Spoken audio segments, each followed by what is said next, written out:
புதன் கிரகம் நான் ஏற்கனவே சொன்ன மாதிரி எல்லாரும் பெருமாள் கோயிலுக்கு போகணும், பெருமாள் கோயிலுக்கு போகணும்னு சொல்லுவாங்க.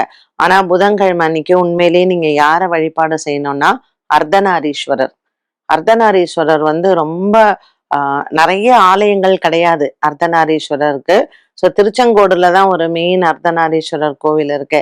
பட் எனக்கு தெரிஞ்சு சில இந்த சின்ன சின்ன கோவில்களுக்கெல்லாம் நம்ம போகும்பொழுது அங்க ஒரு அர்த்தநாரீஸ்வரர் சன்னதி வந்து வச்சிருப்பாங்க. அர்த்தநாரீஸ்வரர் புதன்கிழமையில நீங்க போய் வழிபட்டா அவ்வளோ உங்களுக்கு வந்து பலன் தரக்கூடிய ஒரு தெய்வம். சரி, என்னென்ன விஷயங்களுக்கு அப்படின்னு பாத்தீங்கன்னா, அர்த்தநாரீஸ்வரர் என்ன, ஒரு ஆணும் பெண்ணும் நமக்கு சிவபெருமான் வலது பக்கம். ஸோ சூரியனும் சந்திரனும் இணைப்பு அர்த்தநாரீஸ்வரர் அதுதான். அந்த சூரியன் சந்திரனினுடைய இணைப்பு வந்து நம்மளுடைய நரம்புகளுக்கு வந்து ரொம்ப உறுதி அளிக்கக்கூடியது. நம்ம புதன்கிழமைய வந்து புதன் கிரகமே வந்து நம்ம நரம்புக்கு உடையது தானே நம்ம சொல்றோம் இல்லையா? ஸோ அதே மாதிரி நீங்க ஹரியும் ஹரனும் சேர்ந்து ஐயப்ப சுவாமி, ஐயப்ப சுவாமியை வந்து புதன்கிழமையில போய் வழிபாடு செஞ்சீங்கன்னா ரொம்ப விசேஷம். ஏன்னா அவர் வந்து ஹரிஹர புத்திரன் தானே சொல்றோம் நம்ம ஐயப்ப சுவாமியை.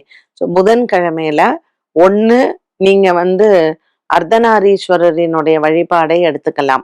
அப்படி இல்லை அப்படின்னா ஐயப்பனினுடைய வழிபாடை வந்து நீங்க எடுத்துக்கலாம்.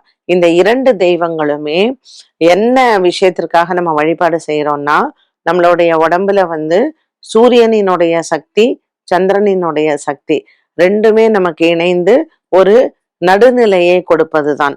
ஸோ ஒரு பேலன்ஸ் இருக்கணும்னு சொல்றோம். இந்த பேலன்ஸ் நமக்கு எப்படி வரும்? நரம்புகளால தான் வரும். அந்த நரம்புகளை பலப்படுத்தக்கூடியது புத பகவான் தான். ஸோ இந்த புத பகவானுக்காக அர்த்தநாரீஸ்வரரினுடைய வழிபாடு, அப்படி இல்லைன்னா ஐயப்ப சுவாமியினுடைய வழிபாடு. இந்த புதனுக்கான ஒரு நல்ல கோவில் எனக்கு சொல்லுங்க மேடம், நான் வந்து போயிட்டு வரணும் அப்படின்னு நீங்க சொன்னீங்கன்னா, நான் ஏற்கனவே சொன்ன மாதிரி திருச்செங்கோடு இருக்கு, அது அர்த்தநாரீஸ்வரருடைய ஆலயம் தான். ஸோ முடிஞ்சா நீங்க அங்க போகலாம். இன்னொரு கோவில் எங்க அப்படின்னு பாத்தீங்கன்னா, திருச்செந்தூருக்கு பக்கத்துல இருக்கக்கூடிய குலசேகரப்பட்டினம்.